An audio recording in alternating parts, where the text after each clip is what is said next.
मन को विचार के द्वारा दोष पैदा करके या इधर राग पैदा करके प्रभु की तरफ हटाओ। दूसरी बात ये, नियम की बड़ी मार मन पे पड़ती है।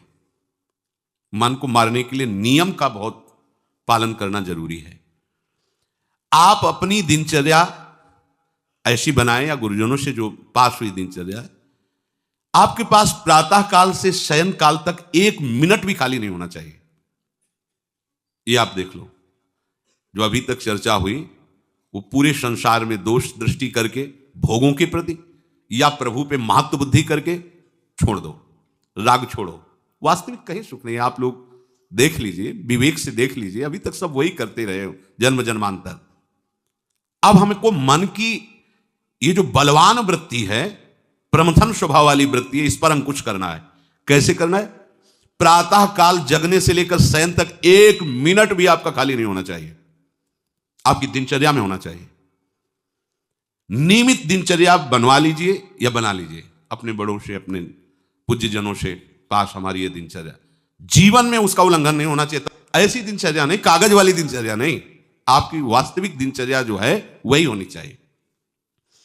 जिस समय जो आदेश हुआ है कार्य का, आपको उसी समय वही कार्य करना है। इससे मन तुम्हारा मरेगा। मन के अनुसार यहां क्या है कि रोज सुनते, आज नहीं सुनेंगे सत्संग, क्या है सुबह तक रोज वाणी पाठ में जाते, नहीं जाएंगे, 6 बजे तक सो रहे हैं, शाम के रात्रि तक, या जैसा, ये ठीक नहीं। चलो आज ऐसा कर ले, नहीं ठीक नहीं, जो नियम दिया गया वैसे ही चलो। अगर नियम से चलोगे तो उससे लाभ क्या मिलेगा? एक तो परमानंद की तरफ बढ़ रहे हो, दूसरी बात आपका मन मरेगा। मन नियम से मरता है। इस मन का स्वभाव बदल जाएगा यदि आप नियमवर्ती बनोगे। नियमानुवर्तिता से मन आपके अधीन होगा। नियम बनाओ आप। नियम अगर आपने नहीं बनाया तो परमार्थ की चढ़ाई पर नहीं चढ़ सकते हो। परमार्थ में आज तक उसी को लाभ मिला है जो नियम से चला है। किसी ने पूछा किसी से कि क्या नियम है आपके, तो उनका हमारे संप्रदाय में तो नियम है ही नहीं। गजब की बात कह दी। यहां का जो नेम है वो प्रेम से शासित है। प्राण चले जाएं पर वो नेम छोड़ सकते हैं? देखो ना, मन क्रम वचन त्रिशुद्ध सकल मत, नेम नहीं है। जो अब कह रहे हैं उसी के अनुसार जीवन चलाना है। प्रियालाल के सुख का नेम, प्रियालाल के नाम जप का नेम। प्रियालाल हमारे कोई नियम ही नहीं, मतलब खाओ पियो पड़े रहो केवल से। आप समझो, समझ के बोलो, ऐसे किसी को मत बोलो। परमार्थ में आज तक जिसको भी लाभ मिला है नियम से चलने वाले को प्राप्त हुआ है। इष्ट आराधना में जो जो आपको नियम मिले हैं उनमें शिथिलता नहीं होनी चाहिए, और बहुत काल तक एक नियम में चलने वाले को सिद्धि प्राप्त हो जाती है। जिस स्थान पर, जिस आसन पर, जिस समय पर जो मंत्र जितना, वो नियम होना चाहिए। ऐसा नहीं कि आज 20 माला जप लिया तो कल 10 माला जप कर लिया तो 2 दिन जपा ही नहीं फिर आगे, ऐसे नहीं होता। एक नियमानुवर्तिता। 5 मिनट का भी अंतर आपके नियम में जब नहीं पड़ने लगेगा, नियमित नियत समय, यह संतों में देखा गया है। 6 बजे उठना, 6 बजे शयन, 6 बजे उनकी जो दिनचर्या, एक दिन अगर देख लो तो दूसरे दिन तुम कह सकते हो इस समय ये साधन कर रहे होंगे, क्योंकि उनका नियम है, वो वैसे मिलेंगे। बड़े बड़े महापुरुषों में देखा गया है। ये 2 बजे के जगने का समय तो मतलब जैसे लगभग विषयी पुरुष सब सोते हैं, ऐसे लगभग जो भगवत प्राप्ति की लगन वाले साधु 2 बजे जग जाते हैं सब। ये नहीं कोई आश्चर्य की बात नहीं है, हमने देखा है। गंगा के किनारे जैसे ब्रह्म 2 बजे शुरू हो जाता है, कुआं से जल अर्चना और सब दिनचर्या, गंगा नहाने के लिए फिर जाना, बाद में यहीं से स्नान करके फिर बाद में गंगा स्नान करने जाना। जो अनियमित साधन करता है, यद्यपि साधन अविनाशी, पर मन मरेगा नहीं, मन अधीन नहीं होगा, ध्यान रखना। अनियमित, नियमित, आज 1 घंटे बैठे, कल 30 मिनट बैठे, परसों 10 मिनट और फिर आगे बैठे ही नहीं 2-4 दिन, बिल्कुल नहीं, ऐसा नहीं। चाहे 10 मिनट से शुरुआत करो तो 11 होना चाहिए, कभी 9 नहीं होना चाहिए। और बार बार दिनचर्या का परिवर्तन नहीं होना चाहिए, मंत्र का परिवर्तन नहीं होना चाहिए, नाम का परिवर्तन नहीं होना चाहिए, खाने पीने का, शयन का, जगने का बिल्कुल नियत समय होना चाहिए मन को वश में करने के लिए। ये जो लोग ने जब जहां जैसे आया चिड़िया की तरह चुनते रहते हैं, कुछ लोगों को तो देखा है, यहां तो थोड़ा शासन है, सत्संग में भी बोतल खोली, एक एक घूंट ऐसे थोड़ी थोड़ी देर पर, अरे मर थोड़ी जाओगे, अमृत बरस रहा है भगवत चर्चा को, उसका पान करो। चिड़िया की तरह कभी ऐसे जेब में डाले, वो रंगीन पुड़ियों नहीं होती ऐसे थैली निकाला, भुजिया चवा दो पानी, ऐसे मर थोड़ी जाओगे। एक बार भोजन डाल दो, प्राण पोषण होता रहेगा, एक बार नहीं, दो बार नहीं, इसके बाद ज्यादा ये नहीं होना चाहिए, थोड़ा ये पाया, थोड़ा वो पाया, थोड़ा प्रसाद में मिले प्रणाम कर लिया, जरा चख लिया, रख लिया, जब प्रसाद पाएंगे तब पा लिया। बार बार खान पान से भजन में विक्षेप पहुंचता है। अगर मन को मारना है, भगवत प्राप्ति करना है, तो खान पान का समय, शयन का समय, शयन का समय मानो आप 9 बजे से 2 बजे तक, 9 बजे आप सैया पर होना चाहिए। 2 बजे आप सैया छोड़ ही दो, नींद आई हो या ना आई हो, इससे कोई मतलब नहीं। नियम सो नियम, ये नहीं आज रात में नींद नहीं आई तो आज सो लेते, नहीं, उठो तुरंत आपकी दिनचर्या। अपने लोगों ने अभ्यास जब किया ना, तो उसमें यह नहीं कि जग के विचार करना है कि उठना है, जे ही घड़ी पर दृष्टि गई, आज तक भगवत कृपा से कभी अलार्म नहीं लगाया, बचपन से लेके अभी तक। मिले ही ले घड़ी तो अलार्म के लगाए, गग्गा के लिए घड़ी लेके कौन घड़ी देगा, गरीब किसानों के। एक समय निश्चित 5-10 मिनट के अंतर की बात नहीं कहते, तुरंत वस्त्र हटाओ, तुरंत। ये नहीं कि ओढ़ के ध्यान करेंगे, वो ध्यान नहीं होगा, वो सो जाओगे। वो पहले अगर सर्दी के समय हटा दिया, ऐसे खुले बैठो, ठंडी लगेगी, अब नाम जप करो जितनी देर तुम्हारा नियम हो, नहीं तो चलो अपना शौच स्नान पवित्रता। फिर उस शयन वाले आसन पे ना बैठे, अगर फिर नहा धो करके बैठ जाओगे तो एक नींद पूरी और हो जाएगी उसमें। और प्राय लोग यही करते ना कि पहले तो बोले नहाने धोने की जरूरत नहीं, नाम जप कर लेंगे, उसी में बैठे। ओढ़ के अगर बैठ गए तो सूर्य उदय हो गए, कितने नाम जपा उनको खुद पता नहीं, क्योंकि वो कम्बल की उसमें, या नहा के जल्दी से उड़ के बैठ गए फिर सो गए। ऐसे साधना नहीं होती। स्नान करने के बाद फिर आसन में बैठ के बहुत साधारण अवस्था, ऐसा नहीं कि खूब गरम गरम कम्बल ऐसे ओढ़, नहीं, ठंडी लगनी चाहिए, शांत बैठ, आंख खुली, ध्यान नहीं करना चाहिए, आंतरिक ध्यान करो। आंख मूंद ली ना तो सुषुप्ति में पहुंच जाओगे। ध्यान पूर्वक ऐसे, जैसे चातक स्वाति की बूंद को निहारता है, भागवत में आया कि कैसे सुरता होना चाहिए, वक्ता के प्रति चातक दृष्टि से देखते हुए, एक एक शब्द श्रवण इंद्री से वो पान कर रहा है, ऐसे शांत तो एकदम देखते हुए ऐसे पान। श्रुता सोई परम सुजान, सुनत चित रति करे।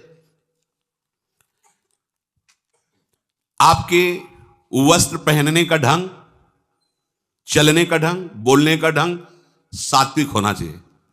सोमवार को अमुक रंग का, मंगल को अमुक रंग का, बृहस्पति को अमुक रंग का, ऐसे चलने की भी अलग अलग स्टाइल, अलग अलग से डालना का।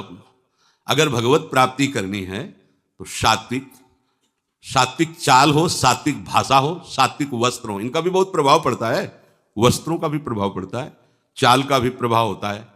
अभिमान की चाल देखना, छाती में हड्डी हड्डी पर फैला के चल रहे मानो सूरवीर है, हाँ, जांग में मांस नहीं है, केवल पैंटे ही पैंटे दिखाई दे रहा है, बात ऐसा अभिमान है, ऐसे टांग चला मानो। ये सब नहीं, सात्विक वृत्ति से चलो, सात्विक कपड़े पहनो। ऐसा नहीं कि अब लाल ही पहनना है तो अमुक कंपनी का आना चाहिए, लाल रंग का या पीले रंग का। कितने का स्वेटर, बोले 1,70,000 का है।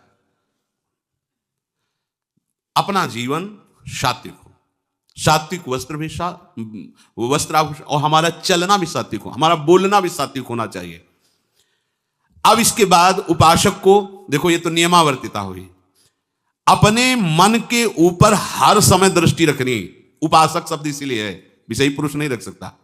उपासक को हर समय मन पर दृष्टि रखना है, क्या सोच रहा है, ऐसा क्यों सोच लिया इसने, ऐसा क्यों ये प्रेरणा आई, क्या हमारा भोजन गलत हुआ, क्या संग गलत हुआ, क्या हुआ, पूरी जांच हो रही। आप सच्ची मानना, प्रारंभिक बात तो अलग है कि मन पूर्वश, नहीं तो ऐसा नहीं है कि काम के विषय में सोचने लगे, ये लोभ के विषय, ऐसा नहीं है। आपका संग गलत हुआ, आपका दर्शन गलत हुआ, आपका गलत श्रवण हुआ, भोजन गलत हुआ, तो ही हो सकता है। नहीं, ऐसे नहीं कि भगवत चिंतन की धारा में बीच में काम आ जाए, बीच में क्रोध आ जाए। प्रारंभ में तो ऐसा होता है, लेकिन आगे बढ़े हुए उपासकों को फिर ये दिनचर्या में अपनी जांच करनी, क्या गलत हो गया, आज क्या खाया जो हमारे मन में ऐसे विचार आ रहे हैं, आज किसका संग किया जो हमारे मन में ऐसे विचार आ रहे हैं। यद्यपि बड़ा कठिन है मन की जांच करना, क्योंकि हम मन ही बने हुए हैं, तो जांच क्या करेंगे। जांच तो वो कर सकता है जो थोड़ा मन से अलग हटा है ना, दृष्टा भाव देख रहा है मन को। हम तो मन ही बने हुए हैं, जो चाहता है वो हम चाहते हैं। देखो ना, बहुत बातचीत से समझ में आता है। आज हमारी ये खाने की इच्छा है, आज वहां जाने की इच्छा है, तुम्हारी थोड़ी, वो मन की है। थोड़ा अलग हट करके देखो, फिर उसमें निर्णय करो सही है या गलत। जो जो विचारों में आप सपोर्ट दे देंगे वो मन के संस्कार बन जाएंगे। आप सपोर्ट नहीं देंगे तो संस्कार नहीं बनेगा। ये बहुत खास बात है। जब आप भजन में बैठे हो, साधन में, या चलते फिरते उठते बैठते, ये जो शास्त्र विरुद्ध गंदी स्फुरणा दे, आप बिल्कुल इसको सपोर्ट मत करना, नहीं संस्कार बना देगा। फिर वो आपके न चाहने पर भी आपको परेशान करेगा। और यदि आप बिल्कुल उदासीन रहे, जैसे पागल आदमी पीछे बोलता चला जाए, आप कुछ मत बोलो, वो दूसरी दिशा में चला जाएगा। ऐसे ही मन शांत हो जाएगा आपका।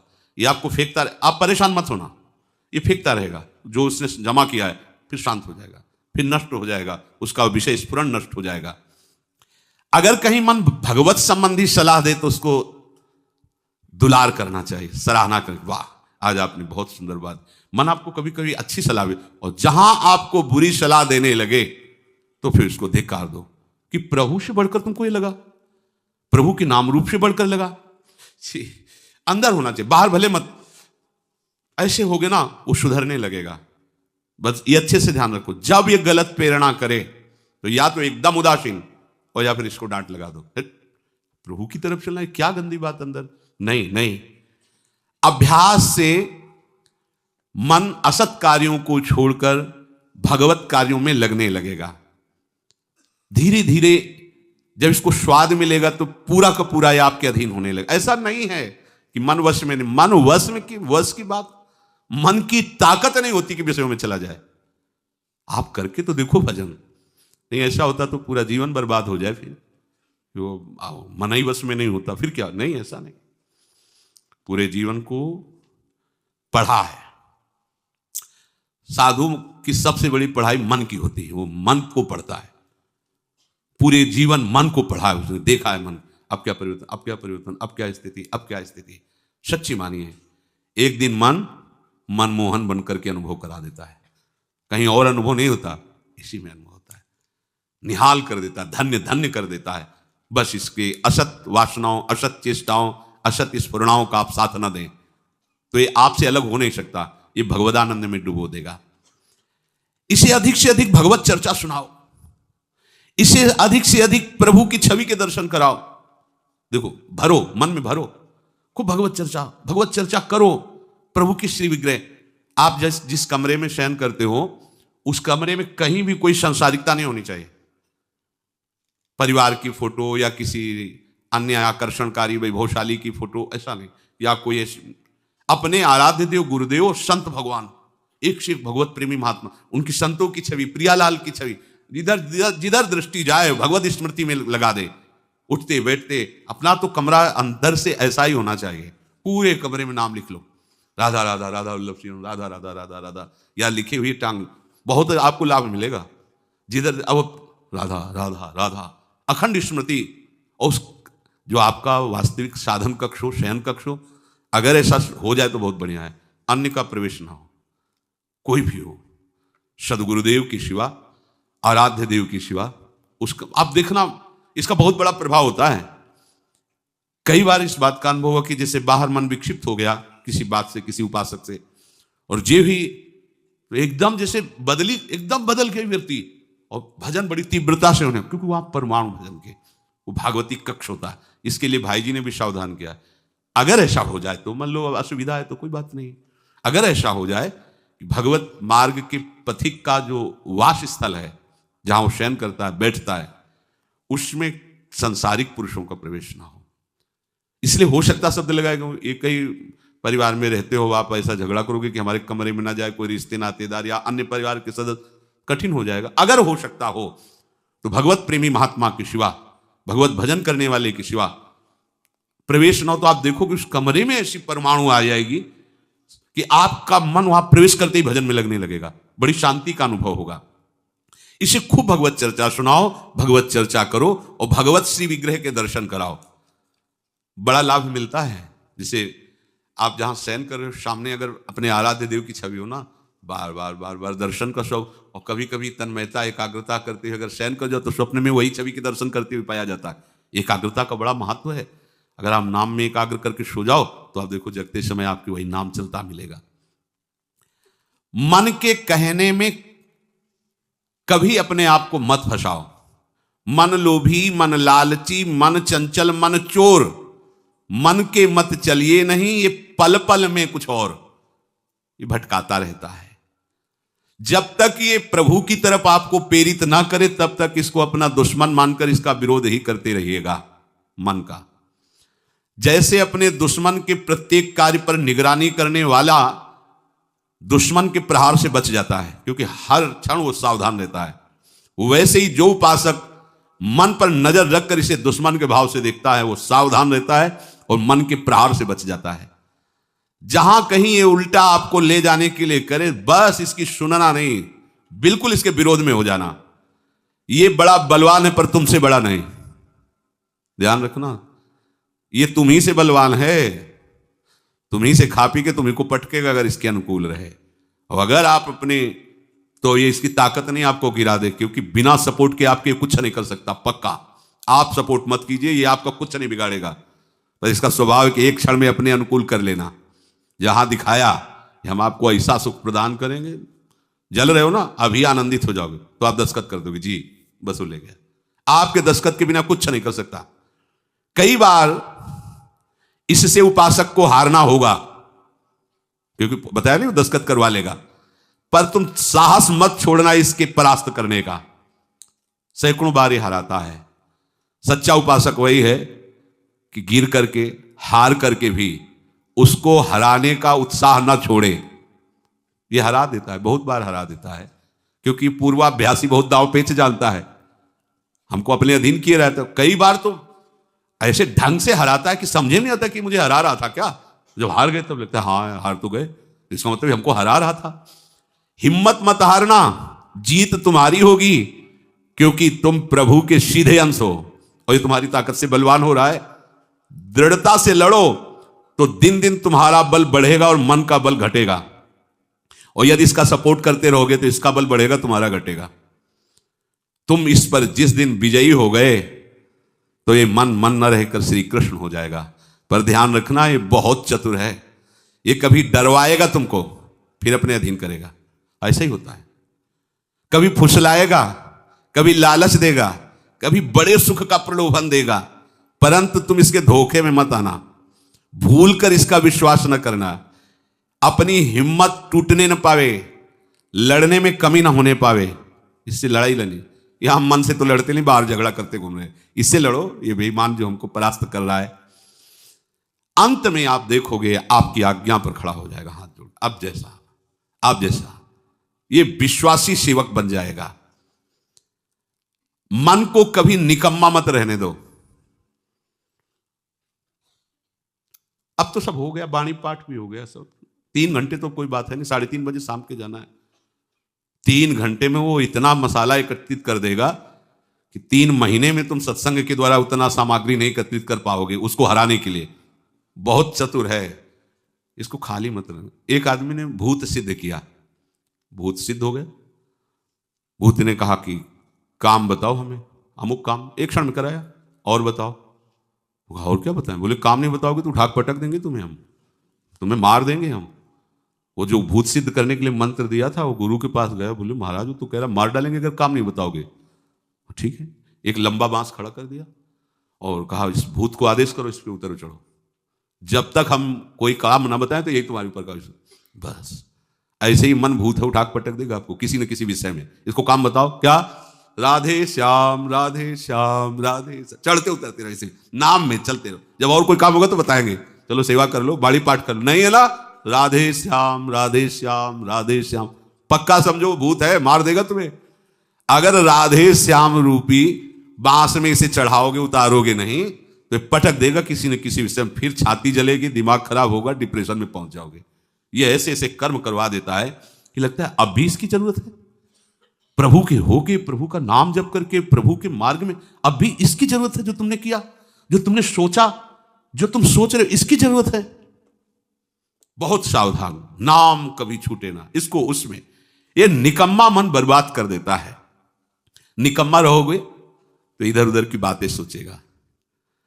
एक और बात बता दें, जब तक नींद ना आवे तब तक लेट करके भजन मत करना। किडनी थोड़ी खराब है तुम्हारी कि तुम्हें बैठने में परेशानी। अपने लोगों ने ऐसा किया है कि अब जैसे रात्रि में है माला लेके बैठ गए, अब नींद नहीं आ रही है तब तक माला चल रहा है, भजन चल रहा है, जब नींद आने लगी धीरे से लेट गए।